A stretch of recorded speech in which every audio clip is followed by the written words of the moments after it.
Hi guys, what's up? Hope you all doing great. I'm also great. Guys, আজকে আরেকটা ডালা video নিয়ে চলে এসেছি। আজকে কিসের ডালা ছিল, কেমন ছিল, এন্ড কে সারপ্রাইজ দিছে সবকিছু নিয়ে থাকছে আজকের video. So without any for do, let's jump to the video.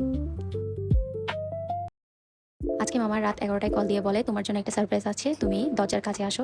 So আমিও চলে যাই দরজা খোলার জন্য, এন্ড আমার রিয়াকশনটা কি ছিল তা তোমাদেরকে আমার র ভয়েসে শুনিয়ে দিচ্ছি। মেবি কিছু আনছে।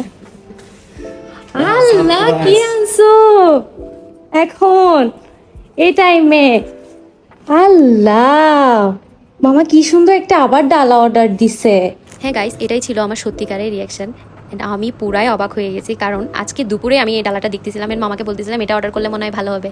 সাথে সাথে আমার মামা অর্ডার করে দেয়। ডালাটা নানু ওপেন করে নেয়। এটার মধ্যে আমাদেরকে অনেক রকমের মাছ দিয়েছে, এরপর সাথে দিয়েছে ভেজিটেবল। এটা Chinese vegetable by the way. এটার মধ্যে মাছ ছিল হচ্ছে রূপচাঁদা, চিংড়ি, দেন কোরাল, আর কাবাব, ডিম, স্যালাড, এরপর হচ্ছে ফ্রাইড রাইস। অনেক বেশি মজা ছিল, অনেক মজা। মানে আজকেরটা মনে হয় একদম বেস্টের উপর বেস্ট এরকম একটা খাবার। তো আমি খেয়ে নিচ্ছিলাম। আপনাদের কাদের কাদের এরকম মানে কম্বিনেশনের খাবার ভাল লাগে অবশ্যই আমাকে কমেন্টে জানাবেন।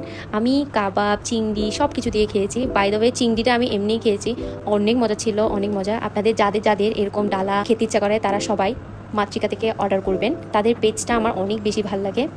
বাসায় সবাই খাচ্ছিল, আপনারা তো দেখতে পাচ্ছেন। আমি একটা র ক্লিপ নিয়েছিলাম, তখন হচ্ছে সবাই খাচ্ছিল। তো আজকে ভিডিওটা এই পর্যন্তই। সবাই ভালো থাকবেন, সুস্থ থাকবেন, আর দোয়া করেন যেন এরকম ডেলি ডেলি সারপ্রাইজ পাই মতো। আজকের জন্য এতটুকুই। সবাই ভালো থাকবেন, সুস্থ থাকবেন, আল্লাহ হাফেজ। আর সবাইকে অসংখ্য ধন্যবাদ আমার ভিডিওটা এতক্ষণ ধরে দেখার জন্য।